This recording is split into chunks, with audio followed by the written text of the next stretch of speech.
Madam, ಅಂದರೆ ಸೋಲು ಗೆಲುವು ಸಹಜ, ನಾನು ಅಲ್ಲಿಗಳಿಯಲ್ಲ. ಇದ್ದ ಕಾನ್ಫಿಡೆನ್ಸ್ ಅಲ್ಲಿ ಹತ್ತಿರಕ್ಕಾದ್ರೂ ಬರಬೇಕಾಗಿತ್ತೇನೋ ಅಂತ.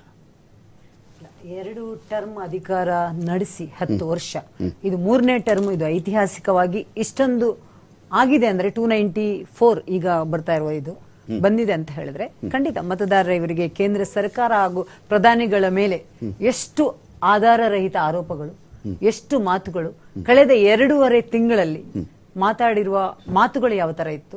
ಒಂದೊಂದು ಮಾತಿಗೂ ಅವ್ರು ನೀವು ಹೇಳಿದ್ರೆ ಅವಾಗ್ಲೇ ಮಾತಾಡ್ತಾ ಇದ್ರಿ ಭಗವಂತ ಇನ್ನೊಂದು ದೇವ್ರು ಅಂತ, ಒಂದೊಂದು ಅದು ಸುಮ್ಮನೆ ಮಾತಾಡಿಲ್ಲ ಅವರು. ಸಾಮ್ ಪಿತ್ರೋಡನ್ ಅವರಿಗೆ ವಾಪಸ್ ಕೊಟ್ರು, ಪ್ರತಿ ಒಂದನ್ನು ಕೊಟ್ಟು ಕೊನೆಗೆ 71 ದಿನ ಚುನಾವಣೆ ಕೆಲಸ ಮುಗಿಸಿ ಧ್ಯಾನಕ್ಕೆ ಹೋದ್ರು ಕೂಡ ವಿರೋಧ ಪಕ್ಷದಗಳು ಯಾವ ತರ ಕೀಟಲೆ ಮಾಡಿದ್ರು, ಯಾವ ತರ ಕಟಕಿದ್ರು ಎಲ್ಲವನ್ನೂ ನೋಡಿದ್ದಾರೆ.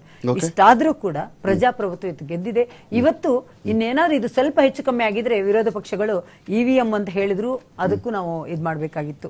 ಆದ್ರೆ ಒಂದಂತೂ ನಿಜ, ಇಲ್ಲಿ ಕರ್ನಾಟಕದಲ್ಲಿ ಸರಿಯಾಗಿ ಜನ ಉತ್ತರ ಏನಕ್ಕೆ ಕೊಟ್ಟಿದ್ದಾರೆ ಅಂತ ಹೇಳಿದ್ರೆ, ಸಿಎಂ ಸಿದ್ದರಾಮಯ್ಯನವರ ತವರೂರು ಅವರನ್ನು ಉಳಿಸ್ಕೊಳ್ಳಕ್ಕಾಗಿಲ್ಲ. ಕಾಂಗ್ರೆಸ್ ಪಕ್ಷದ ಅಧ್ಯಕ್ಷ ಅವರದೇ ಮನೆಯವರನ್ನು ಅವರು ಗೆಲ್ಲಿಸ್ಕೊಳ್ಳಕ್ಕಾಗಿಲ್ಲ.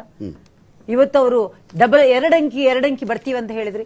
ಕಳೆದ 20 ವರ್ಷದಲ್ಲಿ ಇದುವರೆಗೂ ಅವರು 2 ಅಂಕಿ ದಾಟಕ್ಕಾಗಿಲ್ಲ. ಕರ್ನಾಟಕದಲ್ಲಿ ಸರ್ಕಾರ ಇದ್ಕೊಂಡು ಎಷ್ಟು ಕರ್ನಾಟಕದಲ್ಲಿ ಮತ ಬ್ಯಾಂಕ್ ಆಧಾರಿತ ಯೋಜನೆಗಳನ್ನು ತಂದು ಯಾವ ತರ ಮಾಡಿದ್ರು, ಆದ್ರೂ ಕೂಡ ಪ್ರತಿಯೊಂದು ಮಹಿಳೆಗೆ 1 ಲಕ್ಷ ಅಕೌಂಟ್ಗೆ ಹಾಕ್ತೀನಂದ್ರೂ ಕೂಡ ಜನ ಅದನ್ನೂ ಕೂಡ ತಳ್ಳಿ ದೇಶ ಮೊದಲು ಅಂತ ಹೇಳಿ ದೇಶಕ್ಕೋಸ್ಕರ ಇಷ್ಟೊಂದು ಬೆಂಬಲ ಕೊಟ್ಟಿದ್ದಾರೆ. ಈ ವಾಹಿನಿ ಮುಖಾಂತರ ನಾನು ಮತದಾರ ಎಲ್ರಿಗೂ ನಾನು ಧನ್ಯವಾದಗಳನ್ನ ನೋಡಿ, ಇದು ಕರ್ನಾಟಕ